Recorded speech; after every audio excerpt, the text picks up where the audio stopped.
Hey everyone, this is Patrick Findaro, co-founder at Vetted Biz and managing partner at Visa Franchise.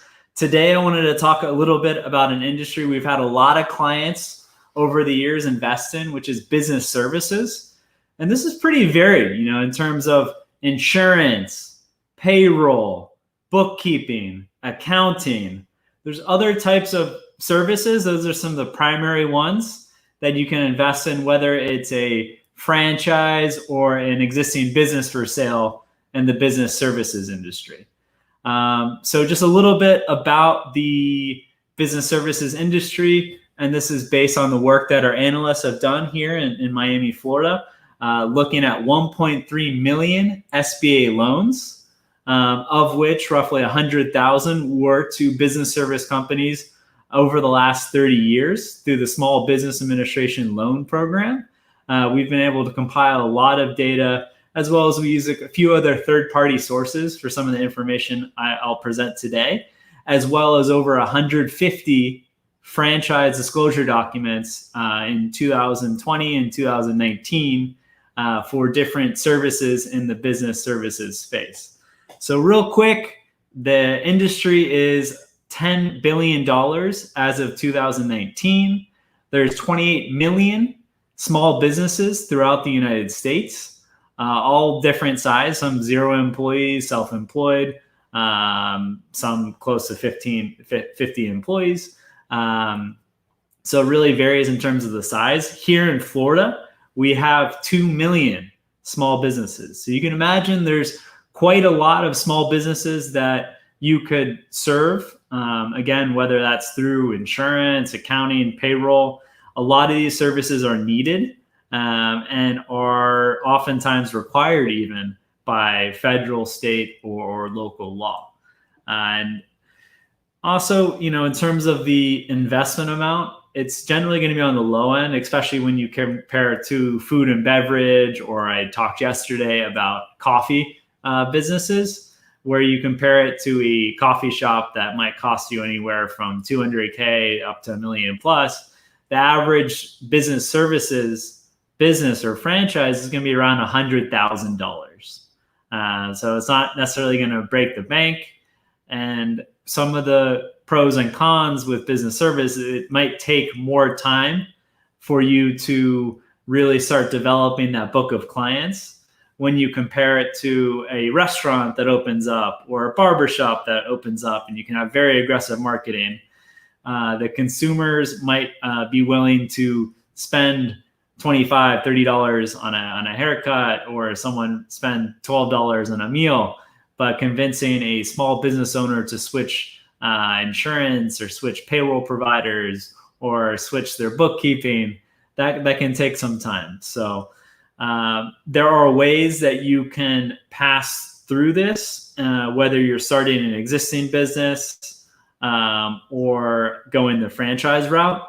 One way would be to buy as an asset purchase or buy outright the company that is already in that space that maybe might be retiring or they're moving.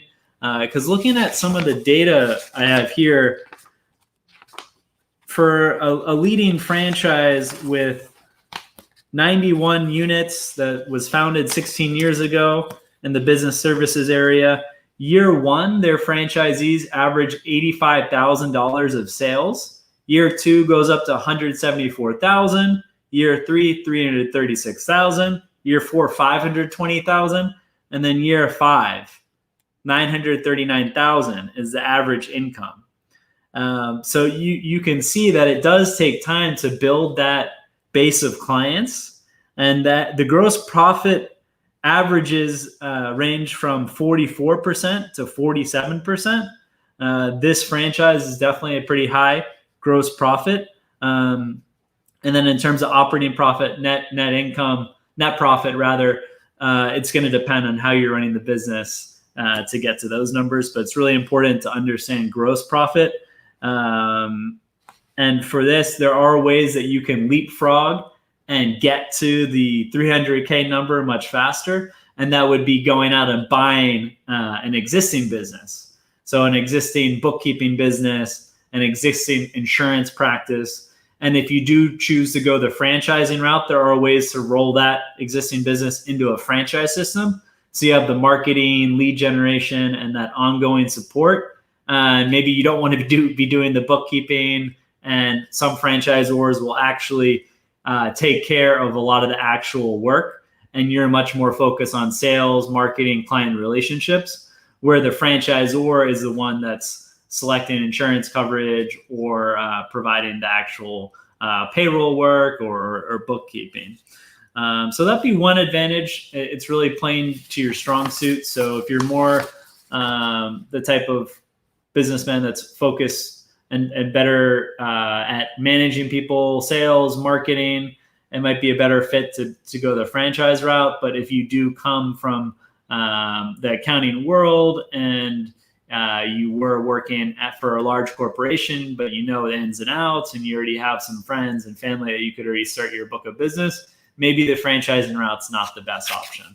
In terms of looking at the numbers, over the past 10 years, our analysts have looked at 560,000 loans issued under the Small Business Administration.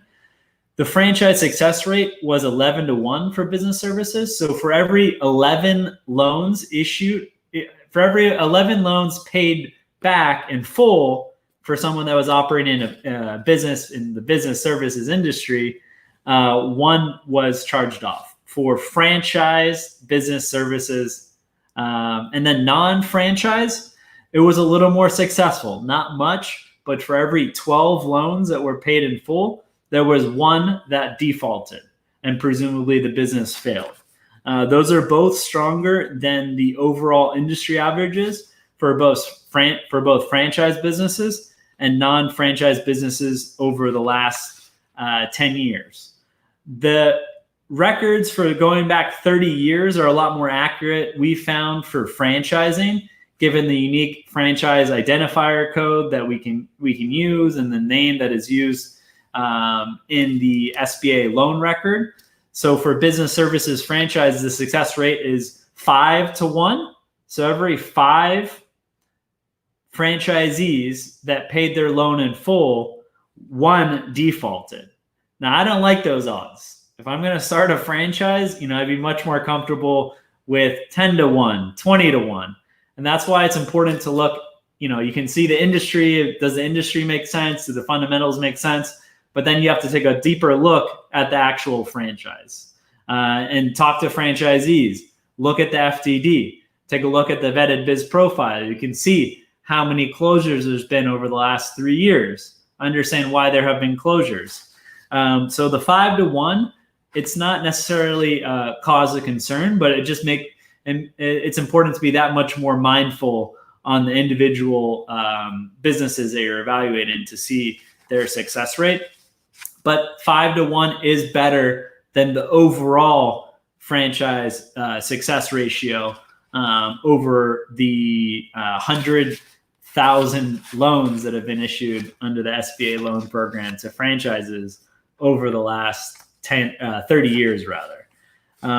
One notable thing for franchises in insurance, payroll services, etc., is the average franchise royalty is quite higher compared to food and beverage, for example. It's right around 10%. Part of that is because the franchisor might be providing the service and really supporting in terms of the product, where you're more focused on the client service sales. So you could see that as a line item. And then the marketing fees, pretty standard across different franchises at 2%. I'm going to show you just quickly the options that we have and just how to explore a bit the business services section of our site. All right. So here I have the business services industry. I went through some of those statistics, and here you can see a few of the different industries that we're working with.